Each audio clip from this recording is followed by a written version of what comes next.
Good morning, everybody. Welcome to another episode of Coffee with Friends. The guests on our live streams reflect a diverse set of values, morals, and ethics that may not reflect the morals, values, and ethics of the Misfit Amish. This live stream may also discuss trauma of all sorts to include all types of abuse. Viewers and listeners may find it unsettling and triggering. If this live stream causes you distress, please cease listening until you're able to listen again. You may also seek support from your trusted folks and qualified mental health professionals as needed. Welcome to the show. With that being said, I'd like to welcome Joshua. Good morning, Hello. Joshua. Good morning. Would you like to introduce yourself? And Yeah, sure. So my name is Joshua. I should probably divulge my pronouns. My pronouns are he, him, and his. I am a former brethrenist, if that's the correct term, which for those of you who aren't familiar is I'm pretty sure kind of an offshoot of Anabaptism or something like that. okay. Yeah. So, is there a specific type of brethren, or do you not feel comfortable disclosing that? Oh, I got no. Okay, yeah. So it's so I came from a Brethren church that was known as the Plymouth, or denomination of Brethrenism called the Plymouth Brethren. It actually wasn't until I met Mary. It actually wasn't until I met you that I learned that there were different flavors of Brethrenism, for lack of a better term. Like I'd never heard of the River Brethren, or I think Dunker Brethren. Dunkard Brethren? Dunker, yeah. I was I've never heard of those before. So yeah, I was raised Plymouth Brethren. Lots of hyper biblical literalism, or hyper literal biblical interpretation, and a whole lot of weird trauma wrapped up in that, especially around the rapture. So also like a bizarre focus on the apocalypse, which was Okay. yeah, very interesting. I mean, like, okay, so I guess we could start by kind of saying how interesting it is that you were in such a bubble you didn't even know there were other denominations of brethren. Oh yeah. I find that utterly fascinating. Like, did y'all not know that there were others like you, just different flavors, or was it kept from you? So it was very much kept. I to some extent, and I think this kind of just really kind of demonstrates how deep the information, the disinformation campaign goes. I don't know if even my parents knew that there were other variants of Brethrenism. I'm not sure that even they knew. Growing up, there were other Brethren churches, specifically Plymouth Brethren churches that, like my church, share denominational similarities with, and we all sort of, we all would converge at a place. So I'm from Wisconsin. It's Midwest crew up in here. Yeah, that's what's up. That's what's right. Yeah. You know I just actually on a totally different tangent. I just had some time in my own space to memorialize the Midwestern Roman Empire, which is the wreck of the Edmund Fitzgerald. That bell rang 30 times this year, and man, that sadness hits different. But anyway, but so basically, like in our little, I'm sorry, what? I do have a suggestion, in true Midwestern fashion. Like, just think about the brandy old fashioned that could help you alleviate some of that grief. Oh, man. Continue. I mean, man, when I'm getting down, my rule of thumb is if they're serving it in a glass in terms of height that is larger than this, they fucked up. They fucked up. It's not an right. It is Anyways. Not an old fashioned. I'm sorry. Yeah. Anywho's. So our churches across the Wisconsin state area, there were a couple Brethren churches in Wisconsin that my church would coordinate with, and there was one actually in Minneapolis, and then there was another in kind of like in the Chicago Mount Prospect area, and all of those churches kind of just, it was weird. Like you would have, family members from one, every now and then visit the other. And it was kind of like, it was pretty close knit, but the focal point for all of these churches centered around Westby, Wisconsin, had a place called Living Waters Bible Camp, which Oh my. has a Oh whole my. I there. can't. I I am can't. I am but one of many that crawled out of um, that theologically traumatizing cesspool that they call a Bible camp. I mean, that sign. Yeah. That sign. Mm-hmm. First off, and I know we've had this conversation, but I'm going to go there anyways because I think it's important that people understand. Mm-hmm. Mm-hmm. Living Waters Bible Camp had a small little sign out in the middle of like bumfuck Egypt, quite frankly. If you blinked, you missed it. Yep. Yep. And you did not see the actual camp. Mm-mm. Nope. You could not see that from the road. It wasn't something that was visible. Nope. No, it's in a valley. You could, if the sign didn't exist, you would have there is no inkling of any type of evidence that that place exists. You could drive past it, you'd have no clue that it's there. I'm actually quoting the camp's director right now, which when he said those words, that was when I realized, oh, I'm in the bad place right now. I need to get the fuck out. Did you ever watch The Good Place? No, I mean I've seen a few episodes. I really want to. I've been a couple of my friends who are like more into like philosophy and have like read like Kant. I think are really like, oh, you've got to watch The Good Place. Well, It looks interesting. but you mentioned like being in the bad place, and I just felt like that Yeah, game, no, that's like that show. right. Oh no, and like I think I've seen like I think I may have seen like a clip of that where it's just like, oh, you're actually in the bad place, Mm-hmm. But, yeah. So, about how long ago was that? Like when your director like quoted that?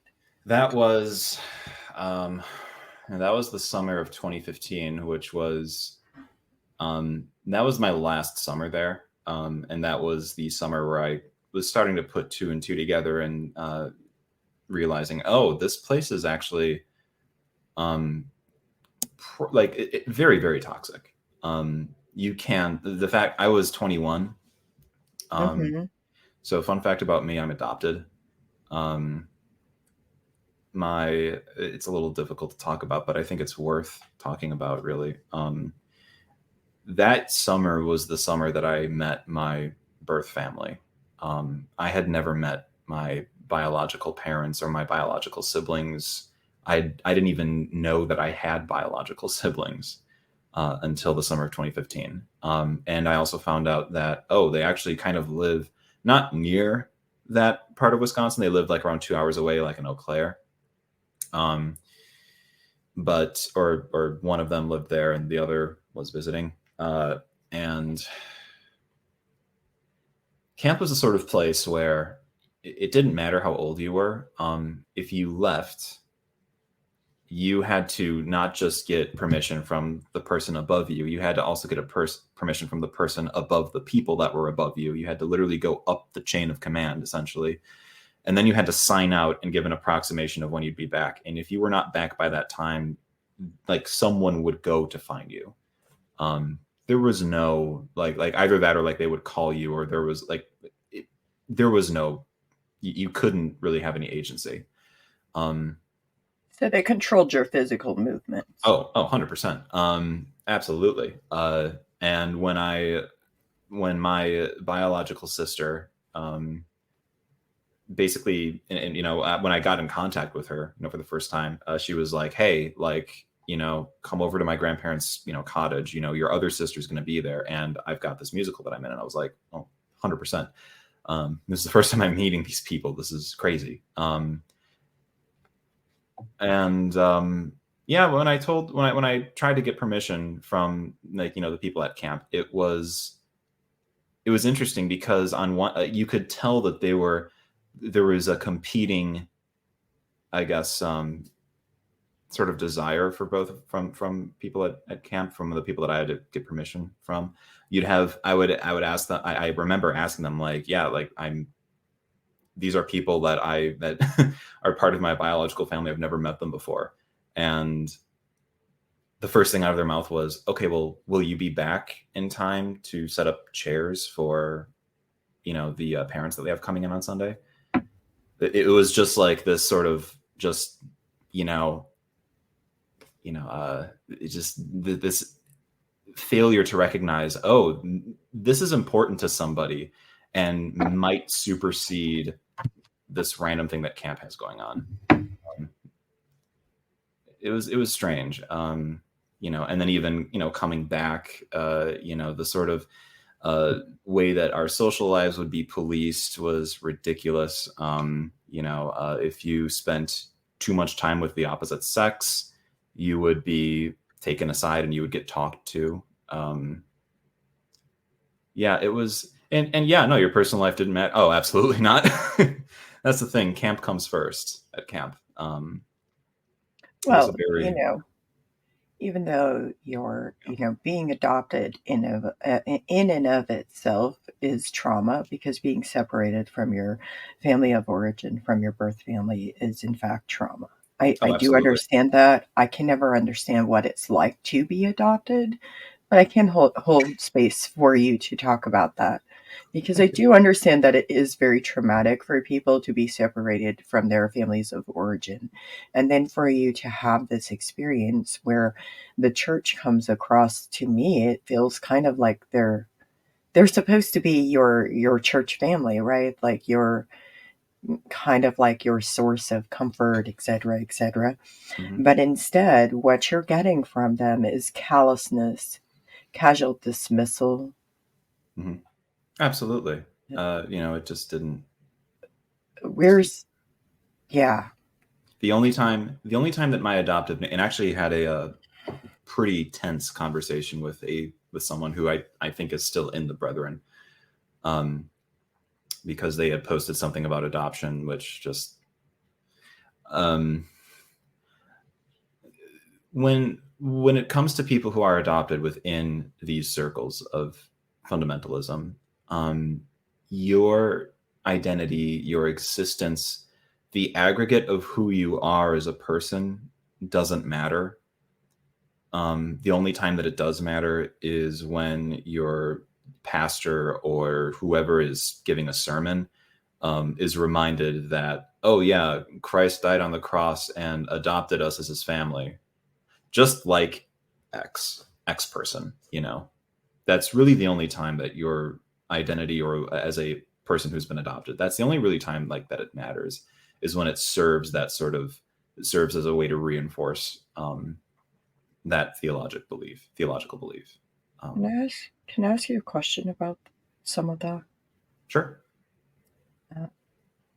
When you're talking about that, did you also have the feeling, and not to put words in your mouth, it's fine if you never had this feeling, but did you ever have the feeling that you were expected to be grateful for being adopted?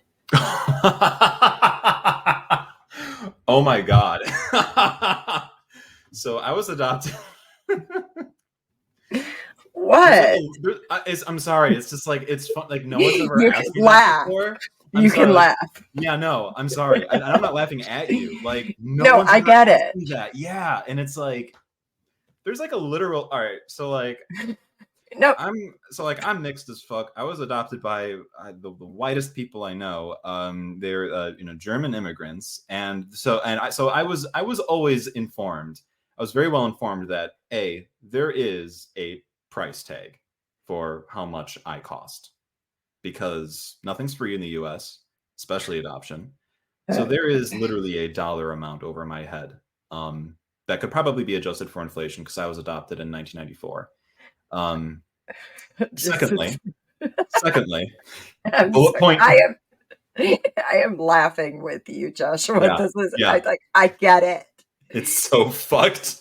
It's so fucked. It's so fucking weird too. And what's so weird about it is the sort of weird Hallmark Christian nicety that like the Christian adoptive community tries to wrap around it. And it's like, y'all are actually just buying people. You're just too scared to say it. Um, it's just like, I'm sorry. Oh my God. Like, you don't get to gaslight me and tell me that's not the case. That's literally, it's on the same par. It's on the same level as like when people donate plasma. It's like, okay, this isn't donating, but separate issue. Bullet point number 2. I was always told that I should be grateful because I remember growing up hearing about how my parents both worked 2 jobs, and essentially because see, I was a closed adoption.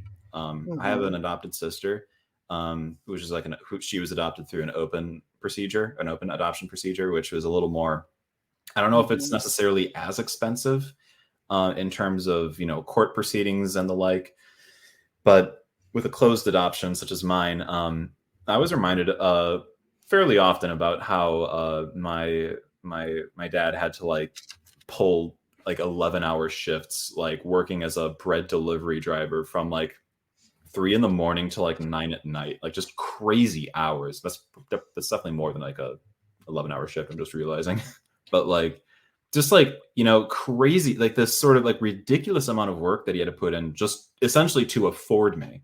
So I was reminded of this by not just my parents, but I was also reminded of it by like, the people at church, like, oh, you must be grateful, and it's just like, I don't know, like, I don't, like, I was adopted from birth. It was like it's like such a weird thing to say to somebody, let alone someone who's been adopted from birth, which they all knew, which is even, weirder when you say it out loud. Would you like to know why I asked the question?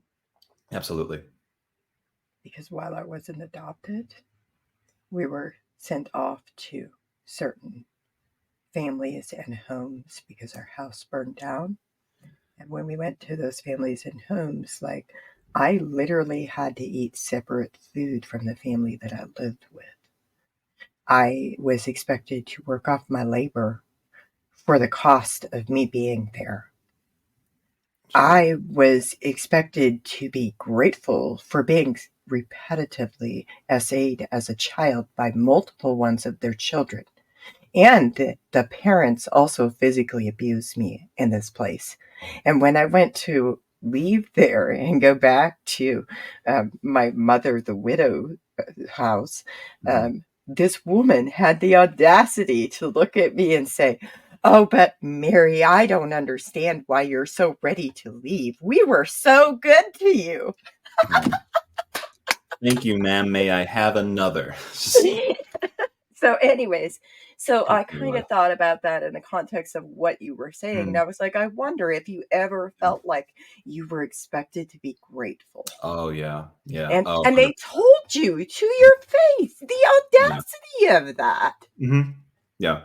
Yeah. It's so weird, it's just kind of like this. You're made to feel guilty for just existing. Just existing is enough of enough of a problem for them.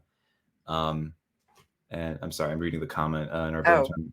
Yeah. And Hannah says, we have brethren in our town where I come from. Yeah. They adopted 2 black girls and people literally stared at them in the store. Yeah. Oh yeah. Oh yeah. She goes on to further say that's some Oliver Twist nonsense. You got that right. Oh my God. Fucking ridiculous. It's exhausting. And yeah, your mere existence is a problem, and then you're told kind of furthermore about like how, oh yeah, we did all this for you, and I remember thinking to myself, like, when my parents would tell me this, I remember thinking, I never fucking asked you to do shit. I was an infant, and before that, when you guys were filling out the paperwork, I wasn't even, I wasn't even necessarily like conscious, let alone, I guess, whatever you want to define as a person or not, like, I was just in utero. I had no bearing on this, but, got to remember, these are, I was raised by immigrant parents. They're a whole other brand of emotionally stunted, but, it's, they just to their credit, I would say they tried their best to at least create within the maelstrom of the brethren. They did try to create a semi-stable home, but I'm still in fucking therapy. I mean, hi. Yeah. Welcome to the club. Right. I've lost track of like It's how many. called. Yeah. You've It's funny lost because like track of. I'm sorry. Oh yeah, no, sorry. I was saying I've lost track of like the sort of videos that I've like on TikTok of like they're like hey, anyone else with like parents remember this? And it's like some kid crying over their math homework and the parents in the background like screaming at them like, if Jimmy has 2 apples, listen, I'm not playing. I'll give you something to cry about, like that shit. I lost track of how many videos I've seen like that, and it's like, wow, we all kind of had similar emotionally abusive parents who just didn't know their shit at all. Yeah, Well, and yeah, I mean, like here's the thing: is like I truly believe that I have to believe that people do better when they know better. Like Maya Angelou said, right? But in the sure. same token, like I mean, the amount of trauma that I've heard expressed by adoptees sometimes really just crushes me. Yeah. I think that people need to know better, to do better in Mhm. how they treat adoptees. And Oh I my think god. specifically when you're mentioning your experience, you're like speaking truth to power. But Mhm. you're also speaking about what you experience and specifically identifying like the conservative Christian adoptee. Did I hear that right? Oh yeah. Yeah. Experience and how that can negatively affect children when they're being reminded of what a burden they are. Oh my Because god. Yeah. that's kind of what I'm hearing from you is that you felt like a burden. Now you're still in therapy. You've been out for several years. You're still like in therapy, and I'm just saying you're in good company, man. Like Mhm. we some of us need therapy for the things we experienced in our childhood, and that's a fact. Oh yeah. Uh, it's just one of those things where sometimes therapy can help us make sense of the world around us, make sense of the things that we experience, and to also understand that we specifically, like when we were children, we didn't deserve that. You didn't Mhm. deserve that. No. None of us deserve that. Absolutely. Yeah. So, like, anyways, Wait. so go ahead. Well, that what everything that you were saying actually reminded me of something that my therapist, she says this a lot. Is what she'll ask me, what did you need to hear? Um, and Yeah, it's different parts of us during different there's different parts of us that exist at different stages of our lives. You know, um, Mhm. I think to some degree that my younger, like elementary school aged self needed to hear like, hey, you know, that's not how you treat a kid, and and that's this is not a safe place. These aren't safe people, and it's okay to feel scared from that. And then to some other degree, like I am still kind of trying to formulate what my adolescent self needs to hear, because there's so many different parts of you that feel so many different ways. Your child, your inner child feels really just absolutely crushed. Your inner adolescent is just like is raging against everything. you know um and then there's like your adult self, Mhm. who's trying to kind of make sense of everything. Yeah. So then, how do you deal with that when you're a child? How When does you're I'm sorry, what? when you're a child and you're experiencing all of that, like how do you deal with that? Do you want to talk about how that sometimes comes out? Sure. Do you mean like when I was a kid? Yeah. Like, okay. Oh man. Yeah. It didn't take much to get me to cry when I was a kid. Um, or to run away. Those are my two big things, because I was fast. I'm still pretty fast. I'm a pretty good runner. But those were definitely that I remember being, well, I shouldn't say that, but the third option, the third option was dissociating. I learned how to do that when I was around 7, I want to say.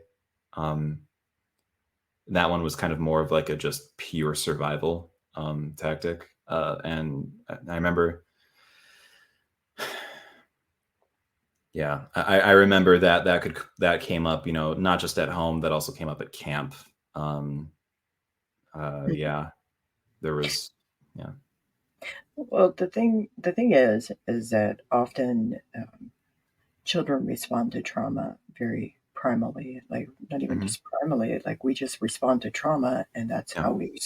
how we respond to trauma. We all find different ways of like coping with the trauma that we're experiencing, and Yeah. then like furthermore, like sometimes inside of these circles, what can happen is when we employ those coping strategies, even though they're not necessarily like they're things that kept us alive. Yeah.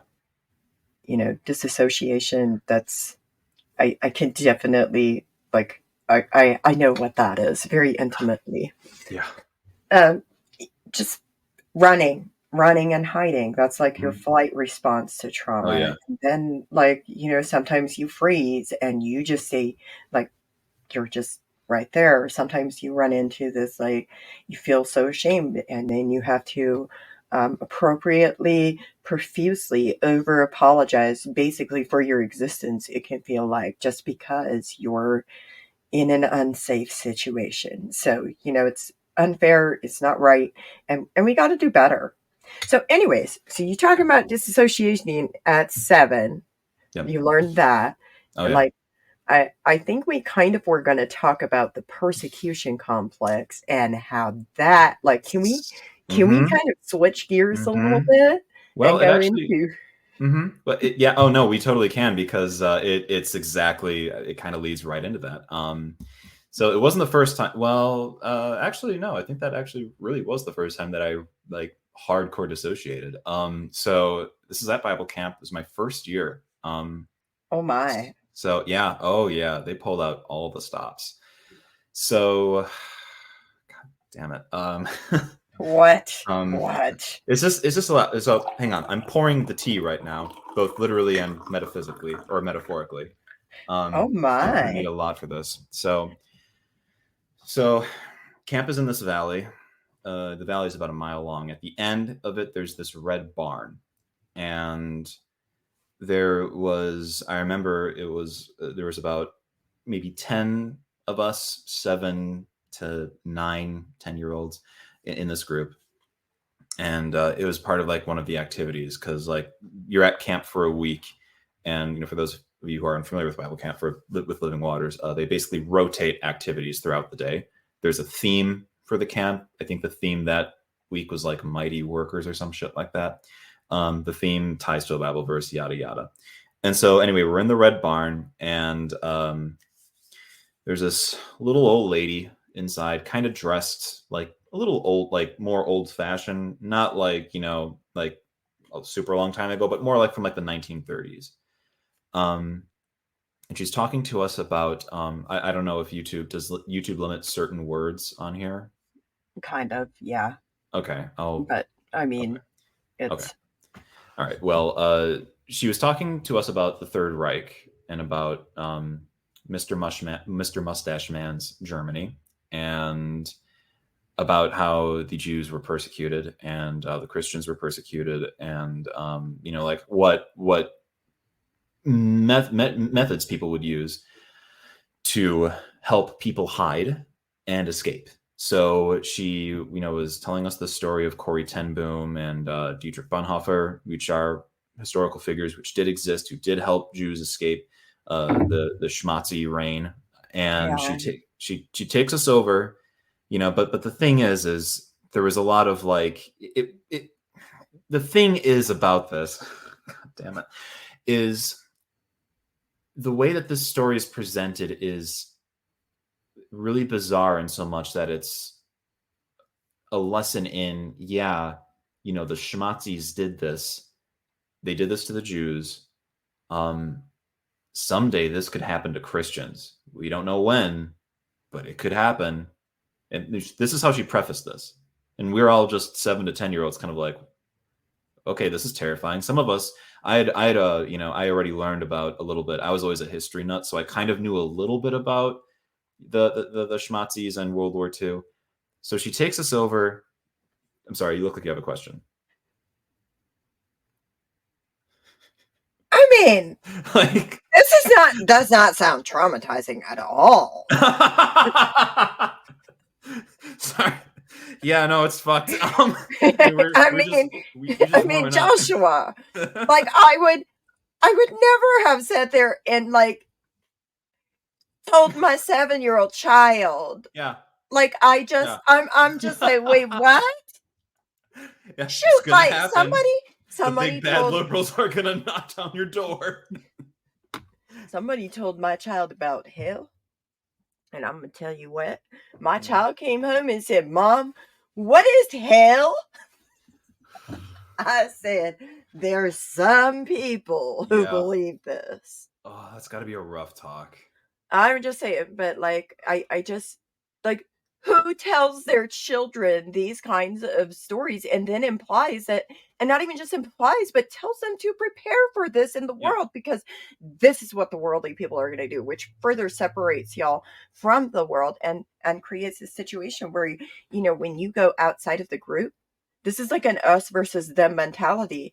Did you also have a special word for the worldly people, like where we use English? Right. I'm not so sure that we did. I think we really just called them worldly people or unbelievers. I think we were a bit more just like bald-faced about it. But yeah, but the thing is so this is a separatist mindset. Yeah. So with a persecution complex. Oh yeah, but the thing is, what's really scary, what terrified me is this little old lady, takes us all over to the side of the barn. This is like we're on the inside of the barn now. It's this really big thing, and she takes us over to the side, and there's this little like panel that she basically pushes in and to the side, and it's a crawl space. And she goes, "Yeah, people like Corey ten Boom and Dietrich Bonn. Like, this is where people would have to hide other people from the Schmatzis, and as kids we're like, okay, this is weird. And we go back to the center of the barn, and all of a sudden so like they closed the door behind us. We were just kind of whatever, and then all of a sudden we just hear this like violent bang, just this bang bang bang, and we hear people on the other side saying, open up, we're looking for what a member of the Third Reich would say who they're looking for. Literally like Schindler's List level shit. And this little old lady, she's just like, oh my God. And she just runs over to this thing and she opens up the crawl space and she goes, all right, children, get inside. And there's 10 of us. We're all we're all stuffed into this little hallway essentially. In terms of like how wide it was pretty narrow. It's about, it's like, it was about, in terms of width, it was like two or three of me's across. So it's not probably 2.5 me's wide. And it was about maybe 12 feet long. So it's just this very narrow hallway hidden in this barn.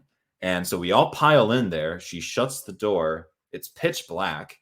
And the door just, we hear it kind of just like break open, and kind of just hear a bunch of 18, 19-year-old boys basically role-playing Gestapo agents and screaming like, I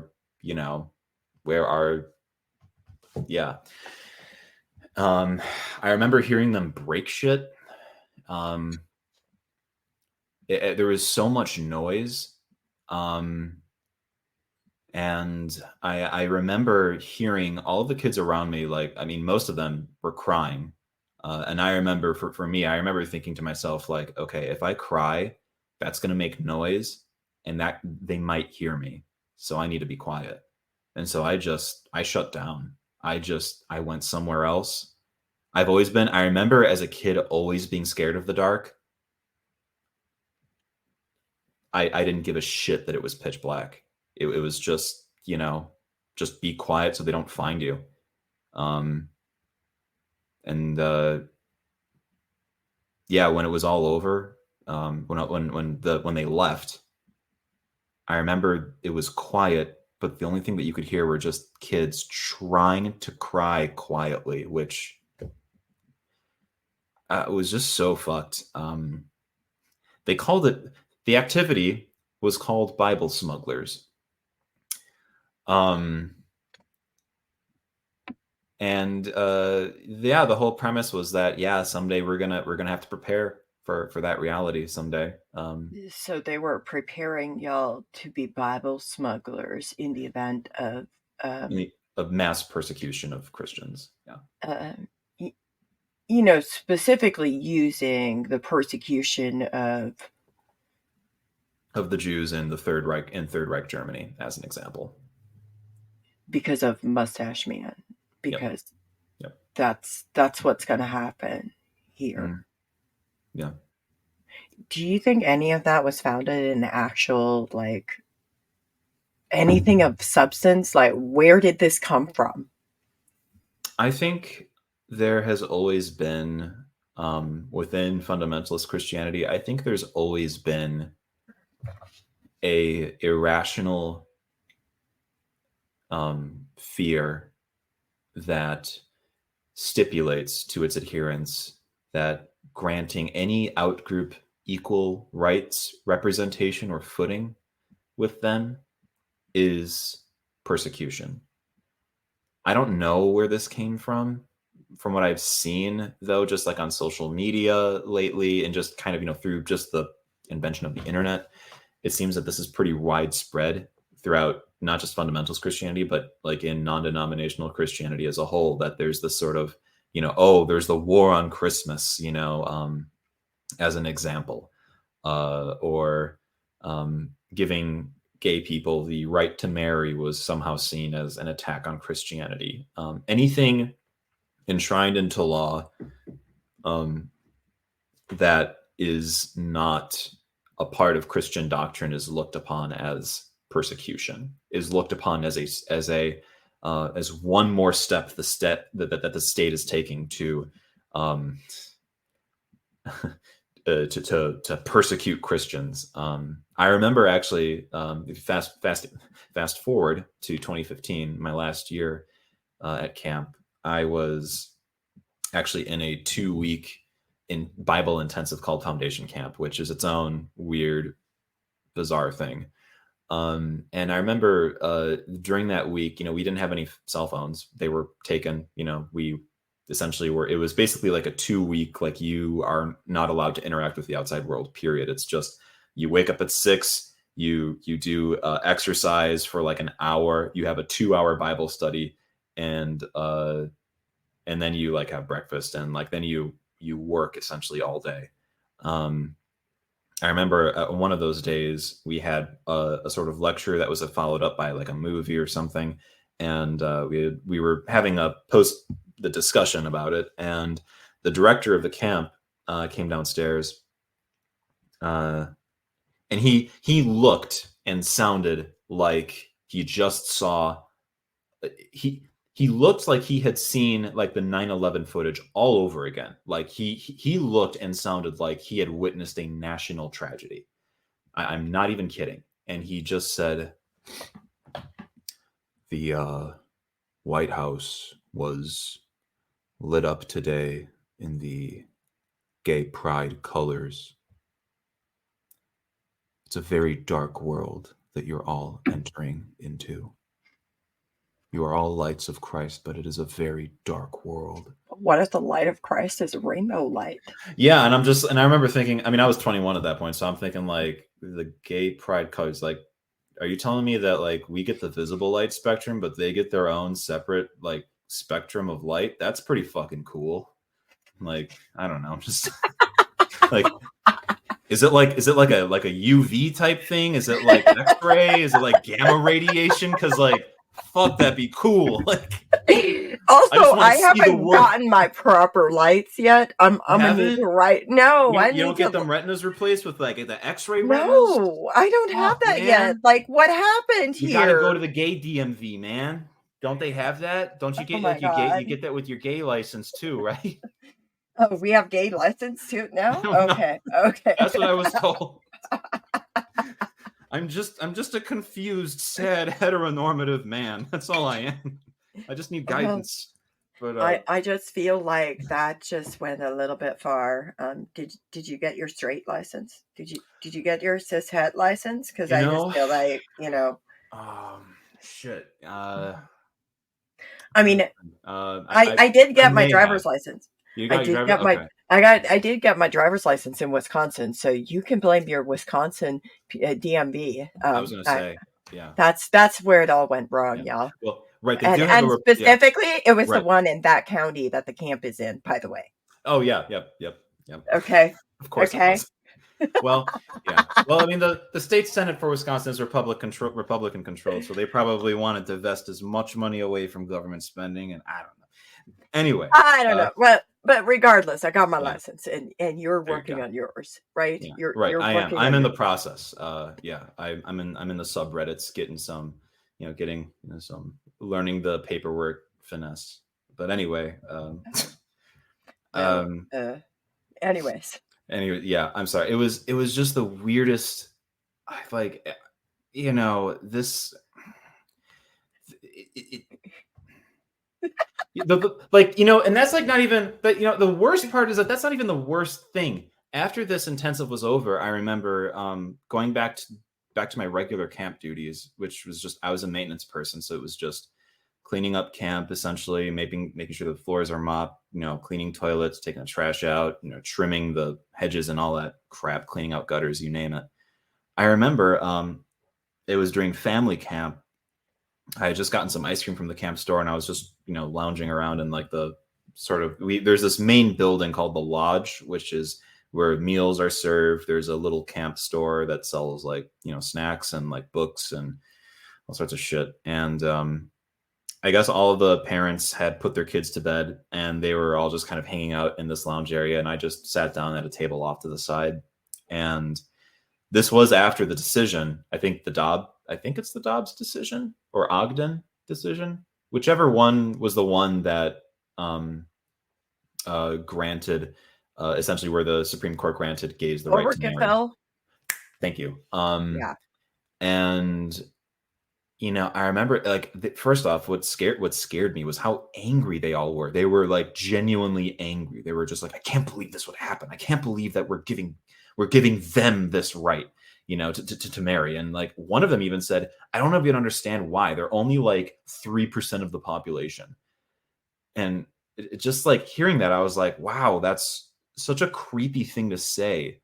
Like, it starts like that, it doesn't take long from they're only this much of the population, ergo they don't deserve rights. It from there to what you get from Germany in the 40s, that's not far away. Uh-huh. Like that literally is a gateway. That literally is a gateway drug to authoritarianism, fascism, you name it. All I can think of is a song by Baby Rex. Not Baby Rex. Tuv Low, I think her name is. She sings this song that you're my gateway drug, and I'm like, this is your church right now with the persecution complex and the othering and all of that. Like that's like, yeah. But we do have a comment. We have several comments that I would like to address. One, I'm going to read them to you because we do also release audio only recordings of this live stream. So. Okay. I follow a lot of adoptees on social media. They have taught me a lot about trauma and gaslighting. It seems that the culty religious experience adds an extra layer to that trauma. Would you agree with that or disagree? Oh, I would agree 100%. And then therapy helps me deal with the nonsense of the world. I mean, like, but have you seen the world we live in? Like, yeah, exactly. Yeah, you gotta. Yeah, you gotta have something to help you figure it out when we weren't given the tools and we weren't taught the tools and we weren't like, we have to go as adults and acquire skills that we were never taught as children. That's part of what makes it so difficult. Anyways, for my plain grandmother's church, we modern ones were known as too worldly. Oh my. If a church had a Oh, drum set, if a church had a drum set, I will say that church I was like just, was too worldly a little bit. Yeah. I just need like, oh my God, Mm-hmm. too worldly, just a smidge too far. Mm-hmm. And then we Yep. got Jay saying, late to the party here. I was adopted into a Mennonite family and things began going downhill, according to them, when I began looking into my bio family. Yeah. This, Yeah. you, Yeah. That one. Jay, you didn't deserve that, just like Joshua didn't deserve that. Like, my heart goes out to all of the adoptees. I can't ever make it right, but I can hold space for all of you. And if you ever want to come on here and just have a coffee and talk about your experiences, even if you don't want to get into the nitty gritty or the dark details, you don't have to. You're always welcome to come have coffee, have the conversations, talk about what you can, and maybe, just maybe, that can help change the world just a little bit. I think it absolutely can. I mean, quite frankly, the person that I was talking to yesterday sent me this post. I'm going to pull it up here, but I really want to do address what Jay said. And Jay, I'm really sorry. I can tell you that I I have an idea of what that's like. I remember when I tried to kind of look into my own biological family, like on my own as a kid. My parents wouldn't have it. They pretty much reacted as though I had brought home a box of plutonium. Um, it's really harmful and it hurts because you have a natural desire, I think, to um, you know to find out where you come from because you're a fucking person, and And for because whatever you're a reason, human, you're a yeah. you're a human being, and to be human is to desire connection. You desire Mhm. meaningful connection, and there is this genetic component of like all of us that is comprised of all of the things and how where we come from. And Yeah, how can you embrace that? You don't even if you have a closed adoption, you oftentimes I hear people talking about they don't even have medical records. They don't even know oh their yeah. medical history. Mhm. They don't know. Yeah, I don't know. I mean, I'm You deserve human rights, and yeah, human rights includes feeling connected and knowing where you came from. yeah, You yeah, deserve knowing. absolutely. Take up that space and be loud about it. I think with my case, it was the fact that I have parents who just are extremely emotionally short-sighted and um, didn't know how else to react other than out of fear. Is that an excuse? No, but it's a reason. And at the very, I can at least now, when I look back, I take more comfort in so much that there's at least a logical explanation to why my parents acted out the way they did. It wasn't out of personal malice. It was just because they were just fucking scared and they just didn't know. They also didn't believe in therapy, which is another can of worms, but they just didn't have the emotional tools to navigate this. I tried looking for the post. I can't find it, but one of the things is that this person that I was talking with talked about how, like, adoption is this thing that, yes, it shouldn't be sugar coated, but like at the same time, Jesus is at the center of every adoption story. Yes, there's bad things that happen, and yes, it's painful, and we need to hashtag learn more and be better. Like your typical like LA, I'm listening and I'm learning bullshit. Um, and I just kind of clapped back at this person and I said, I don't think y'all really give a shit about us because we're just bodies for you, to confirm your own biases and your beliefs. I'll just read what I texted. Um, Let me find it quick. I just said, we're just bodies for your beliefs and nothing more. We're walking vessels that serve as little more than confirmation for your denominational convictions. If we dare challenge the mold people like you place us in, we are discarded and forgotten. I wish you would all at least have the courage to face that naked truth.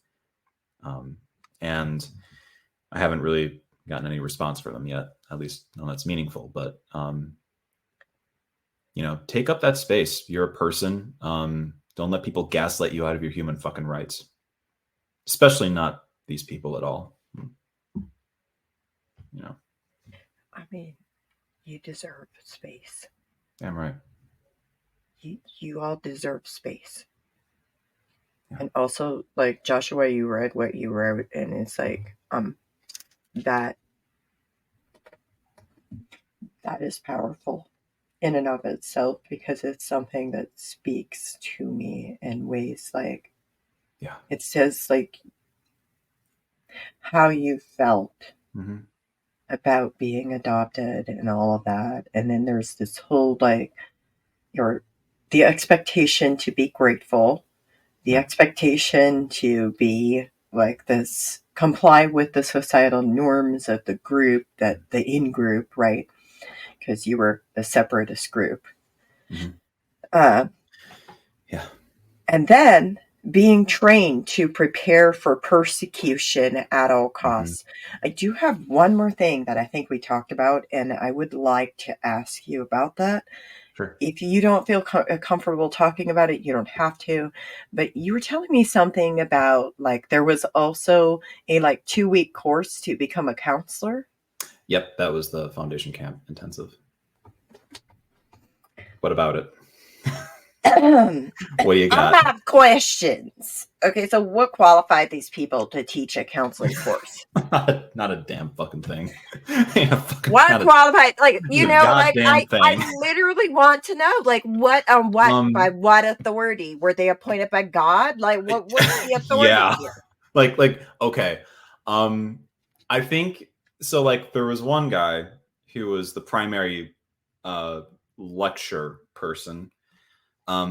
In terms of qualifications, and I'm a bit rusty because I haven't spoken or interacted with this individual for nearly a decade. I believe at one point, outside of faith operations, I'm pretty sure at one point he was like a biology teacher at a public school, and that's it. I don't think this individual does not have any qualifications around trauma informed care, has no qualifications around like social work or psychology, anything really. It was, I mean, this, you need to understand, nothing that they did was designed to care for children that come from like different income levels or different racial or cultural backgrounds. None of that was a part of this at all. I think like at most, some like there was a little talk about how like there was another person that came in and talked about how like, oh yeah, children will sometimes kind of like engage in like a survival technique or something. But like it was just like off to the side, and it was like okay, but back to like how to make sure that we're preaching the Bible clearly. You know, it was all Bible. It was all focusing on Bible and nothing with how to deal with like children from different backgrounds. There was, to their credit, but it's like whatever to and I use credit very loosely, because I think it was really just a way for them to avoid lawsuits. There was basically they spent about, I want to say, 3 hours on a course about how to prevent like grooming children and like how to recognize grooming tactics, and like how to like who to address if we see that from people in positions of power over children. Okay. But that was it. Okay. And like I mean look, like, and here's the thing, and like I got essayed, in my fucking church parking lot, and I didn't know who the fuck to go to. Okay. Okay. You know. I'll give them that. I'll give them credit for teaching you that. So, whom did they tell you to report to if, like, you suspected grooming or SA? If we suspected it, then we would have to go to the like director of the whole camp. So like one of the main directors, who of course these are all men, none of whom have any Joshua? yeah. So it's like Are it's not really credit because like we all know where the hold up. all right, what we got? What are Wisconsin laws on mandated reporting? Damn, it's been a while. I don't know. I think it's like you have to, if an allegation is made, and you are a mandated reporter, I think you have 24 hours to contact like DHS or law enforcement or like CPS. You have Well, 24 hours. And if that time expires, then you are held criminally liable. I am leaving a comment with a link to mandated reporting, how to Yeah. report. Okay. Okay. Reports of suspected child abuse and neglect can be made to the county where the child resides or to the law enforcement of where the possible abuse or neglect occurred. Reports of suspected school violence must be made to law enforcement. That does not mean going to your church leadership or your camp leadership and reporting it, does it now? But No, it doesn't. I'm not an attorney. I don't know. That's my personal Yeah. perspective after reading that. No, that's I think that's a fair interpretation. It doesn't say shit about a camp counselor or director, but they told us that those are the people to go to, and that they would take things from there. If there have Uh-huh. been, so I was with my own experience in that that did not happen to me at camp. That happened to me in the church parking lot at the Uh-huh. church I grew up at, which was awful. However, I don't know. I mean, it wouldn't surprise me if there were stories of SA at camp that just got swept under the rug because leadership. Um, I mean, you know how it is. They try and save face. They deal with their problems in house. Um, Uh-huh. you know, but I don't. I don't have any. I haven't heard any stories of people from, at least not yet. I hope that that didn't happen to anybody. Um, you know, uh, yeah, this is awful. That is pretty Yeah, awful. I Um, mean, yeah, I do know that like in terms of like saving face, I know from like other experiences that I've had. Like I had a family member who has a parent who was like on the board of directors for camp, and I remember seeing them essentially get like I don't want to say like beaten by their parent, but like for lack of a better term, I remember seeing them getting beaten by their parent because they weren't memorizing enough Bible verses. And I am not the descendant of a person who's a director of camp. I am not Brethren royalty, as the term has been popularized. Um, and I was really good at memorizing Bible verses, but this kid wasn't. And that makes the person who's on the board of directors for camp look bad. Um, oh yeah. so Um, if so, like I mean, if something like that happened at camp, it's kind of a perfect storm where like I don't think that they would necessarily call the authorities for that, especially if it was someone in a position of power. They would more than likely try to keep that in house. You know, yeah. the same as like any other toxic religious community. They all operate the same. They just have different names. And they have different, some of them have like different, I want to say different covers that they put on, like or they use the same tools but in different ways. Oh yeah, big I think time. that's pretty much it. I did also link some stuff from Rain and the docs from Wisconsin.gov statutes, just Okay. so like people can go read it if they want to. But I think it's important that we understand how like mandated reporting works. Yeah. And I think it's also important that people do what they know is right for Ooh. the children involved in who are experiencing abuse. Like, here's the Mhm. thing: when people sit there and they just look the other way and they do nothing, even when they suspect there's abuse that has transpired, like at the end of the day, what does that say about you? Because that Yeah. child didn't ask for that. That child didn't deserve that. I don't care if that child walked around naked. I don't care. That Mm. child was not asking to be SA. You didn't deserve that. We didn't deserve that. But go ahead, Yeah. Joshua. Furthermore, I just remembered when it comes to mandated reporting in this intensive, there was nothing. There was no coursework because I am a mandated reporter. I have worked every single job that I have had in my professional life, I have been a mandated reporter. If I suspect abuse, I have to operate in due diligence because I've worked in mental health primarily. I have to make a report, that basically is just like, hey, I saw this, and then I let whatever entity I report it to take it from there. To become a mandated reporter, you have to take like a number of courses, and usually your employer will provide those for you at no cost because that's usually like from the county. And I've done this in Wisconsin and in Minnesota. And camp never issued any type of mandated reporting course.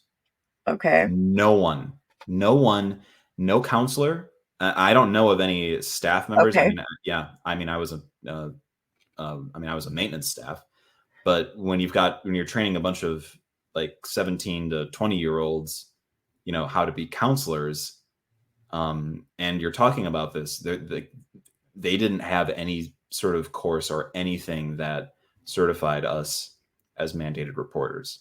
Okay. I just want to point out that the Wisconsin legislature actually says persons required to report, and it has a list of people: a school teacher, a school administrator, a school counselor, a school employee, not otherwise specified in this paragraph, a Okay. child care worker in a child care center, group home, or residential care center for children and youth, a child care provider. So whether or not they provided the training or not, everybody who worked at that camp was a mandated reporter. Yep. But they didn't provide the training, and that's an No. important distinction No. because No. They never did. why? Who fucking knows? Who? I Why? mean, you're asking the wrong person. I would ask. I mean, there's people who you can ask, and they work in the upper echelons of camp. But reasoning why? I mean, I hope it's not necessarily confirmation of any abuse happening, but I mean, either to save money for whatever reason, or I could see some sort of disgusting, greasy legal defense as well. We didn't know because we don't train our staff to be mandated reporters. Which Uh-huh. naturally begs the question: okay, then why are you Running. operating this? Why are you doing Why this? are you running a What are camp? you doing here? Why are you running a Yeah. camp? I want to know Yep. why you're running a camp. If like Hmm. you can't, if you Yeah. can do these courses and spend 2 weeks to Hmm. train what 18, 19-year olds to be counselors, but you can't, I'm sorry, Yeah. come again? Yeah. Because Can't all do it. like, what is happening here, and what is the purpose of this? The purpose, yeah. And I mean, they'll tell you that the purpose is to lead souls to Christ. I think the purpose really is just sure, okay, we can call it that, but it's also free labor. I remember helping out as a camper with several camp projects, doing just manual labor, digging trenches or clearing rocks and just hauling buckets of rocks from one lake bed to somewhere else for whatever stupid ass reason. Oh my. Yeah, just a bunch of, I mean, oh yeah, if you can, it's just, we are a free pool of labor. That's one reason. I think the other reason is, not just for labor, but also to make money. This is a nonprofit. And with the types of connections that people make when people are ingratiated into this community, this is another story, I guess, that I can bring up. At one point, there was a competition between camp and a St. Jude's Cancer Research Hospital. And the goal was like, if this Facebook post gets this many likes, the winner essentially gets like $1,000 or something like that. And of course, camp won. Camp immediately just was like, on their page on Facebook was like, send this to all your friends and family. And it went, it outpaced St. Jude's Cancer Research by a mile. So money is also an important factor here. Yeah. Somehow it just always seems to come Mhm. down to the bottom line, and you want Yeah. to know what the bottom line is? Money. It's Always money. always about money. It doesn't Always matter about, if it's yeah. a nonprofit. It doesn't Mhm. matter if it's a ministry. It doesn't matter if it doesn't matter. It's Yeah. always somehow about the Mhm. money. Yep. But And yeah. And I mean, like we were, I mean, I spent a whole summer there. I wasn't paid per hour. I was working all day. And essentially, to pay us, we just received donations from a few churches. And it was like, I think I made over the course of 3 months, I think I made maybe like $400. That's it for 3 months of Sunday to Saturday nonstop working. I mean, and again, oh, sorry, I shouldn't say nonstop because if I stopped, I had to specifically request permission and I had to like leave and, make sure I was back on time or else I could followed. But yeah, you're not so you're not compensated for your labor. so not only not compensating you for your labor, Mhm. but stalking you Yeah. to ensure Mhm. that you're complying with the expectations. Yeah. Oh Yeah. my. You don't. Yeah. You don't. I mean, I was able to get away with it one time, which was fun as hell. But but some things I think are best kept private. Let's just leave it at that. Mhm. Okay, okay. Um, but yeah, no, like you're not allowed to have a life outside of camp, and yeah, you're expected to work long hours in the heat, and you just don't matter. Um, Yeah. and I think what's really sad is kind of coming back to like the adoption bit. Um, I remember you grow up, it's weird, as I said earlier, your life kind of gets reduced down to like a sermon talking point, you know, Uh-huh. and that's really all that, when people see you, that's really like it's like all they see. Uh-huh. Um, and I think um, the real insidious part of that is it tricks you. It fools you into believing that, oh yeah, no, these people really care about me. Um, for me, I used to sing. I used to sing opera. So I would sing at Christmas services or the New Year's Eve service or Easter services. Um, and, outside of a sermon talking point about adoption or substitution, that's usually when people would, compliment me on my voice, the usual talking points. You have such a wonderful voice for God, yada, yada. Um, so over time, you naturally are fooled into believing that these people care about you. Um, And then in the spring of 2016, one of my best friends from high school uh, self unalived himself, or sorry, he unalived himself. Um, and uh, I didn't see his body. I'm glad that I didn't, but I saw where his body was after he did it. And he used he used a shotgun. So as you can imagine, it was quite messy. That's the sort of thing that stays with you.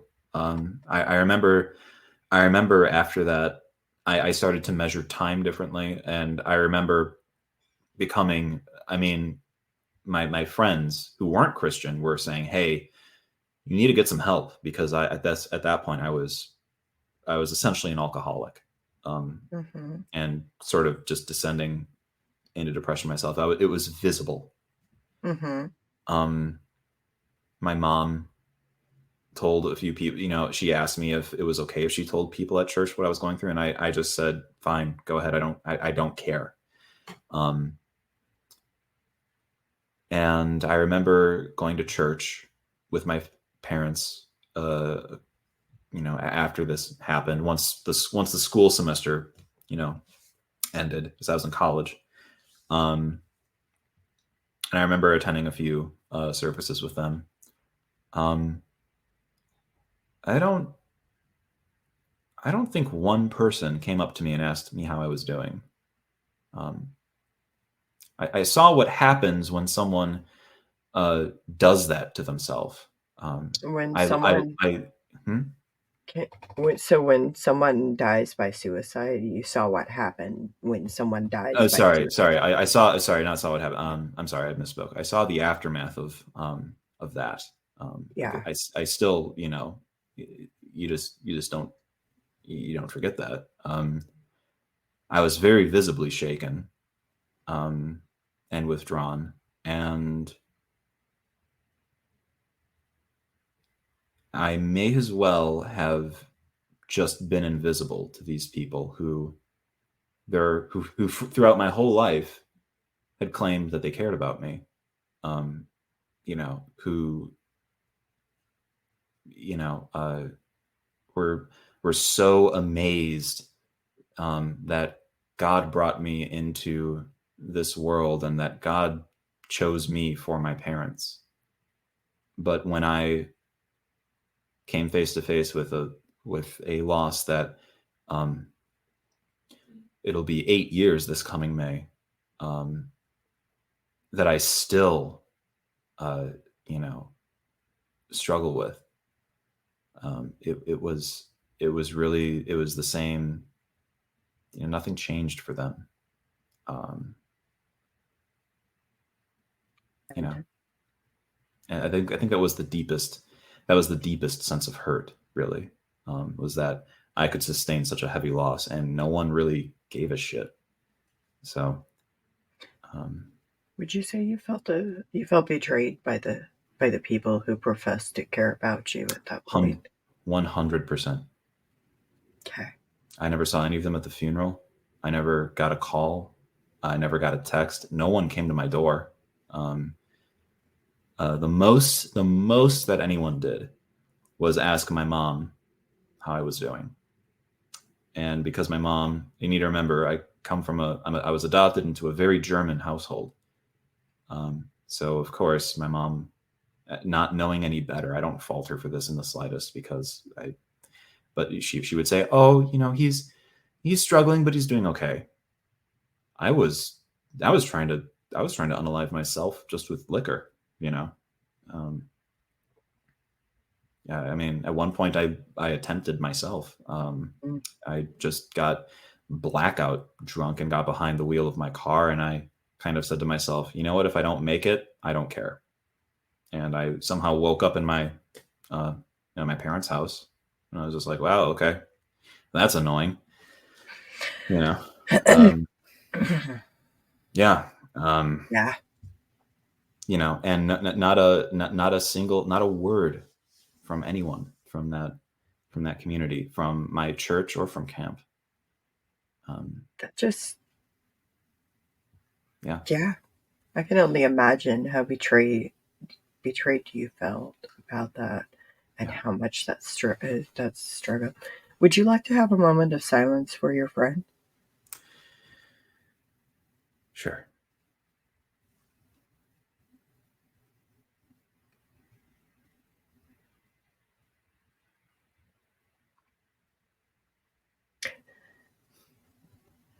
I think sometimes we experience things, and some of those things are so unbearable that we just don't want to be here anymore. Yeah. Some of us Yeah. die by suicide, and the stigma around suicide is so great, and the stigma around attempting to unalive ourselves, or suicide attempts, or attempting to die by suicide, is so great.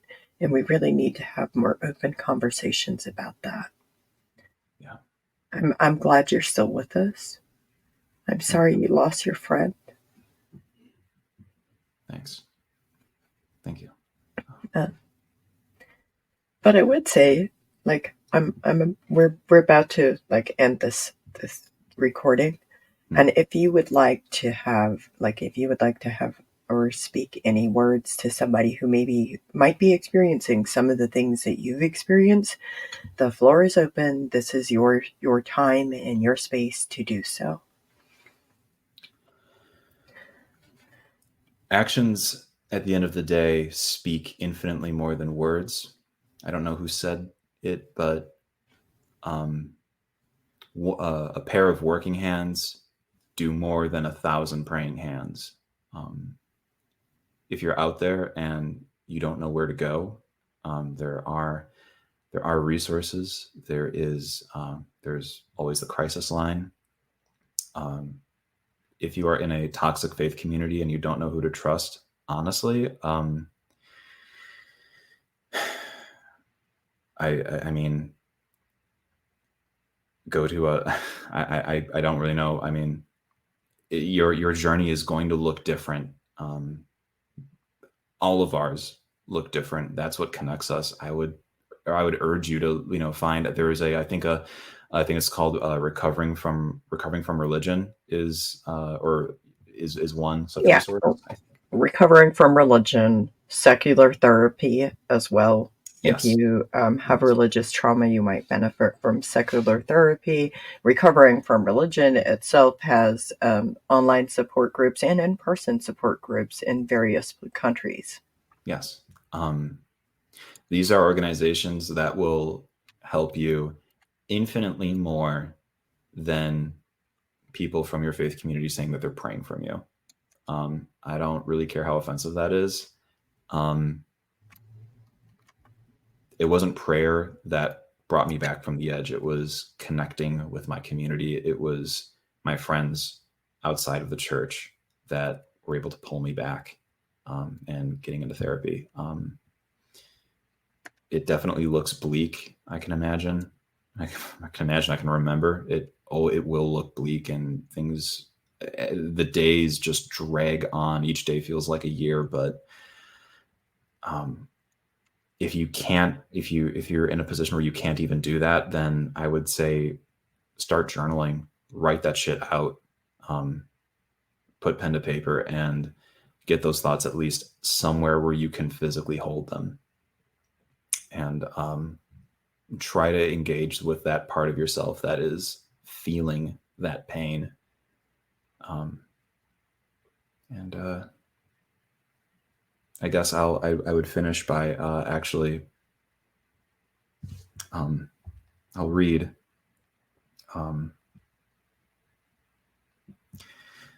before my friend departed. He left a post on his Facebook page that has been left up since 2016 as kind of a memorial. It's a quote from V for Vendetta. Talking about this brings us all back for me. And if anyone out there is watching this is struggling, I want to read this to you. I want you to understand that even though I may not know you, love with you, cry with you, or kiss you, I love you. With all my heart, I love you. I don't know who's watching, but I more than likely will never meet you. But please, please, please reach out to those resources. Do what you can. If you can't run, walk. If you can't walk, crawl. Just keep moving. I think that's really important, and that's a very powerful statement that you made.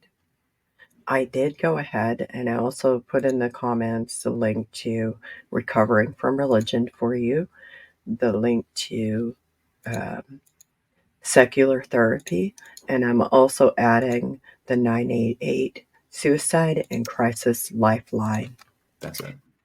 Because at the end of the day, each of you has lived a life that maybe is different from mine, but you are a human being and you deserve to feel like you're living a meaningful life. And a meaningful life can look different for different people, but you are worthy of a meaningful life and you deserve to be happy and feel fulfilled and have meaningful connections in life. Sometimes it's not going to be easy. Sometimes you're going to have to go through the fire. Sometimes you're going to have to sort through all the things that you're experiencing and feeling, and it's going to suck. But there will also be times of great joy, and you deserve to have that. And with that being said, thank you, Joshua, for coming. Thank you for sharing so openly. I I'm honored to be able to hold this space for you and people like you. It means a lot to me.